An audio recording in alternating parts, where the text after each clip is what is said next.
जय श्री कृष्ण। राधे राधे प्रिय भक्तों, भगवान श्री कृष्ण की कृपा सदा आप पर बरसती रहे और आपका जीवन सदैव सुखमय रहे। आपके जीवन में कभी कोई कष्ट न हो, इसी कामना के साथ में हम आज फिर से माघ मास के 7वें अध्याय के साथ में आप लोगों के सामने एक बार फिर से उपस्थित हैं। और 7वें अध्याय में हम सुनने वाले हैं श्रीमद् भागवत महापुराण के प्रथम खंड के द्वितीय स्कंद का 5वां अध्याय। और 5वें अध्याय में मैं आप लोगों को अभी सुनाऊंगी। उससे पहले आप लोगों को एक हाथ जोड़कर निवेदन करना चाहूँगी कि अगर आप लोगों ने अभी तक चैनल को सब्सक्राइब नहीं किया है तो चैनल को सब्सक्राइब कर लीजिए। देखिए, माघ मास में माधव अर्थात भगवान श्री कृष्ण की लीलाएं सुनने से आप लोगों को बहुत ज़्यादा पुण्यफल प्राप्त होगा। तो उसके लिए आपको चैनल को सब्सक्राइब करना है और अपने सगे संबंधियों में ज़्यादा से ज़्यादा चैनल को शेयर करना है और कमेंट बॉक्स में लिखना है जय श्री कृष्ण राधे राधे। बिल्कुल भी कंजूसी ना कीजिएगा। भगवान श्री कृष्ण के चरणों में आपकी तरफ से यह एक आपका वंदन होगा। तो चलिए शुरू करते हैं 5वां अध्याय। नारद जी ने पूछा, पिताजी आप केवल मेरे ही नहीं सबके पिता, समस्त देवताओं से श्रेष्ठ एवं सृष्टिकर्ता हैं। आपको मेरा प्रणाम है। आप मुझे वह ज्ञान दीजिए जिससे आत्म तत्व का साक्षात्कार हो जाता है। पिताजी, इस संसार का क्या लक्षण है? इसका आधार क्या है? इसका निर्माण किसने किया? इसका प्रलय किसमें होता है? यह किसके अधीन है और वास्तव में यह है क्या वस्तु? आप इसका तत्व बतलाइए।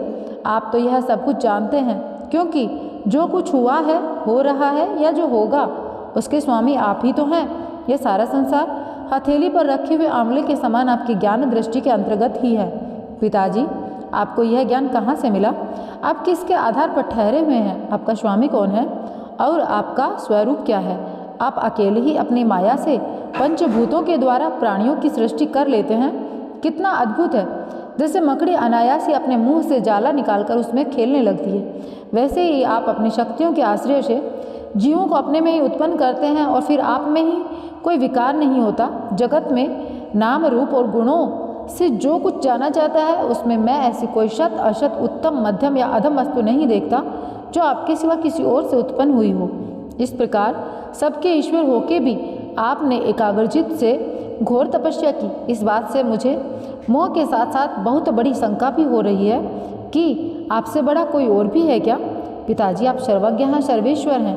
जो कुछ मैं पूछ रहा हूँ वह सब आप कृपा करके मुझे इस प्रकार समझाइए जिससे मैं आपके उस उपदेश को ठीक ठाक से समझ सकूँ।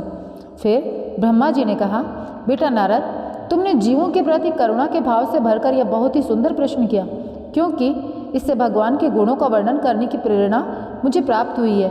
तुमने मेरे विषय में जो कुछ कहा है, तुम्हारा वह कथन भी असत्य नहीं है, क्योंकि जब तक मुझसे परे का तत्व जो स्वयं भगवान ही है जान नहीं लिया जाता, तब तक मेरा ऐसा ही प्रभाव प्रतीत होता है। जैसे सूर्य, अग्नि, चंद्रमा, ग्रह, नक्षत्र और तारे उन्हीं के प्रकाश से प्रकाशित होकर जगत में प्रकाश फैलाते हैं, वैसे ही मैं भी उनकी स्वयं प्रकाश भगवान के चिंतन में प्रकाश से प्रकाशित होकर संसार को प्रकाशित कर रहा हूँ। उन भगवान वसुदेव की मैं वंदना करता हूँ और ध्यान भी, जिनकी दुर्जय माया से मोहित होकर लोग मुझे जगत गुरु कहते हैं। यह माया तो उनकी आंखों के सामने ठहरती ही नहीं, झेप कर दूर से ही भाग जाती है, परंतु संसार के अज्ञानी जन उसी से मोहित होकर यह मैं हूँ, यह मेरा है, इस प्रकार बकते रहते हैं। भगवत स्वरूप नारद द्रव्य, कर्म, काल, स्वभाव और जीव वास्तव में भगवान से भिन्न दूसरी कोई भी वस्तु नहीं है। वेद नारायण के परायण है, देवता भी नारायण के ही अंगों में कल्पित हुए हैं और समस्त यज्ञ भी नारायण की प्रसन्नता के लिए ही हैं। और जिन लोगों की लोक की प्राप्ति होती है वे भी नारायण में ही कल्पित हैं। सब प्रकार के योग भी नारायण की प्राप्ति के हेतु हैं। सारी तपस्याएं नारायण की ओर ले जाती हैं। ज्ञान के द्वारा भी नारायण ही जाने जाते हैं। समस्त साध्य और साधनाओं का पर्यवसान भगवान नारायण में ही है। वे दृष्टा होने पर भी ईश्वर हैं, स्वामी हैं, निर्विकार होने पर भी स्वरूप हैं। उन्होंने ही मुझे बनाया है और उनकी दृष्टि से प्रेरित होकर मैं उनके इच्छा अनुसार सृष्टि रचना करता हूँ। भगवान माया के गुणों से रहित एवं अनंत है। सृष्टि, स्थिति और प्रलय के लिए रजोगुण, सत्वगुण और तमोगुण, ये 3 गुण माया के द्वारा उनमें स्वीकार किए गए हैं। ये ही तीनों गुण द्रव्य, ज्ञान और क्रिया का आश्रय लेकर मायातीत नित्य मुक्त पुरुष को ही माया में स्थित होने पर कार्य, कारण और कर्तापन के अभिमान से बांध लेते हैं। नारद, इंद्रियातीत भगवान गुणों के इन 3 अवगुणों से अपने स्वरूप को भली भांति ढक लेते हैं और इसलिए लोग उनको नहीं जान पाते। सारे संसार के और मेरे भी वे एकमात्र स्वामी हैं। मायापति भगवान ने एक से बहुत होने की इच्छा होने पर अपनी माया से अपने स्वरूपों में स्वयं प्राप्त काल, कर्म और स्वभाव को स्वीकार कर लिया। भगवान की शक्ति से ही काल ने तीनों गुणों में क्षोभ उत्पन्न कर लिया, स्वभाव से उन्हें रूपांतरित कर दिया और कर्म ने महत्त्व को जन्म दिया। रजोगुण और सत्वगुण की वृद्धि होने पर महतत्व का जो विकार हुआ उससे ज्ञान क्रिया और द्रव्य रूप तमह प्रधान विकार हुआ वह अहंकार कहलाया और विकार को प्राप्त होकर 3 प्रकार का हो गया। उसके भेद हैं वैकारिक, तेजस और तामस। नारद विकर्म से ज्ञान शक्ति, क्रिया शक्ति और द्रव्य शक्ति प्रधान है। जब पंच महाभूतों के कारण तामस अहंकार में विकार हुआ तब उससे आकाश की उत्पत्ति हुई। आकाश की तन्मात्रा और गुण शब्द है। इस शब्द के द्वारा ही दृष्टा और दृश्य का बोध होता है। जब आकाश में विकार हुआ तब उससे वायु की उत्पत्ति हुई। उसका गुण स्पृश है।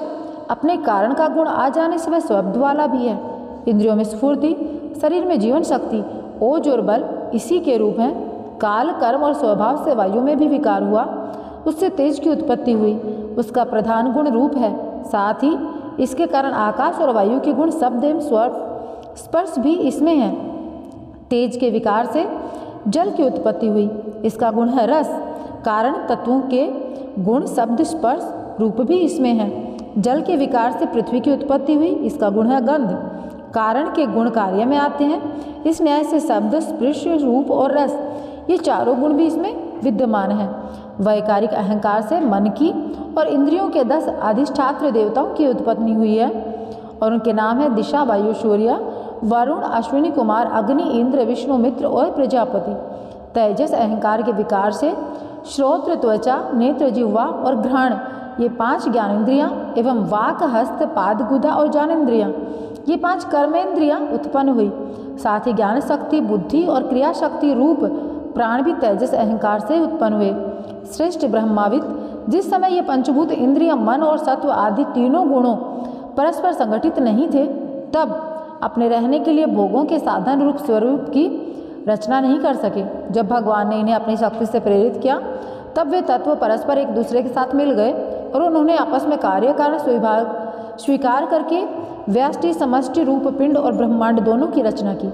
यह ब्रह्मांड रूप अंडा 1 सहस्त्र वर्ष तक निर्जीव रूप में जल में पड़ा रहा। फिर काल, कर्म और स्वभाव को स्वीकार करने वाले भगवान ने उसे जीवित कर दिया। उस अंडे को फोड़कर उसमें से वही विराट पुरुष निकला जिसकी जंघा, चरण, भुजाएं, नेत्र, मुख और फिर सहस्त्रों की संख्या में है। विद्वान पुरुष उपासना के लिए उसी के अंगों में समस्त लोक और उनमें रहने वाली वस्तुओं की कल्पना करते हैं। उसकी कमर से नीचे के अंगों में 7 पाताल को लोक और उसके पेड़ों से ऊपर के अंगों में 7 स्वर्ग की कल्पना की जा सकती है। ब्राह्मण इस विराट पुरुष का मुख है। भुजाएं क्षत्रिय, जांघों से वैश्य और पैरों से शूद्र उत्पन्न हुए। पैरों से लेकर कटी पर्यंत 7 पाताल तथा भूलोक की कल्पना की गई है। नाभि में भूवर लोक की, हृदय में स्वर्ग लोक की और परमात्मा के वक्ष स्थल में महलोक की कल्पना की गई है। उसके गले में जनलोक, दोनों स्तनों में तपोलोक और मस्तक में ब्रह्मा का नित्य निवास स्थान सत्यलोक है। उस विराट पुरुष की कमर में अतल, जांघों में वितल और घुटनों में पवित्र सुतल लोक है और जंघाओं में तलातल की कल्पना की गई है। एड़ी के ऊपर की गांठों में महातल, पंजे और एड़ियों में रसातल और तलवों में पाताल समझना चाहिए। इस प्रकार विराट पुरुष सर्वलोक में है। विराट भगवान के अंगों में इस प्रकार की लोकों की कल्पना की जाती है कि उनके चरणों में पृथ्वी है, नाभि में भूवर लोक और सिर में स्वर्गलोक। इति श्रीमद्भागवत महापुराणे पारमहंस्यां संहितायां द्वितीयस्कंधे 5वां अध्यायः। तो प्रिय भक्तों, माघ मास का यह अध्याय यहाँ पर समापन होता है और षष्ठ जो अध्याय होगा अर्थात श्रीमद्भागवत पुराण का द्वितीय स्कंद का 6ठा अध्याय जो होगा ना, उसमें हम विराट स्वरूप की विभूतियों का वर्णन सुनेंगे। तो उसको सुनने के लिए आपको क्या करना होगा, चैनल को सब्सक्राइब करना होगा और वीडियो को लाइक करना होगा। देखिए, हमारे सनातन धर्म से जुड़ी हुई तमाम जानकारी हमारे चैनल पर हम लाते रहते हैं। तो आप लोगों को अपने धर्म से जुड़ने के लिए हमारे चैनल से जुड़ना पड़ेगा। तो जिसके लिए आपको ज़्यादा कुछ नहीं करना है, चैनल को सब्सक्राइब करना है और वीडियो को लाइक करके कमेंट बॉक्स में लिख देना जय श्री कृष्ण, राधे राधे। और अपने सगे संबंधियों और अपने मित्रों में भी चैनल को शेयर करना। अपने धर्म को आगे बढ़ाने के लिए आप मेरा सहयोग करेंगे, मैं आप लोगों के सामने नतमस्तक हूँ। तो चलिए मिलेंगे एक नए वीडियो के साथ में। जय श्री कृष्ण, राधे राधे। भगवान श्री कृष्ण अपनी कृपा आप लोगों पर सदैव बरसाए रखें।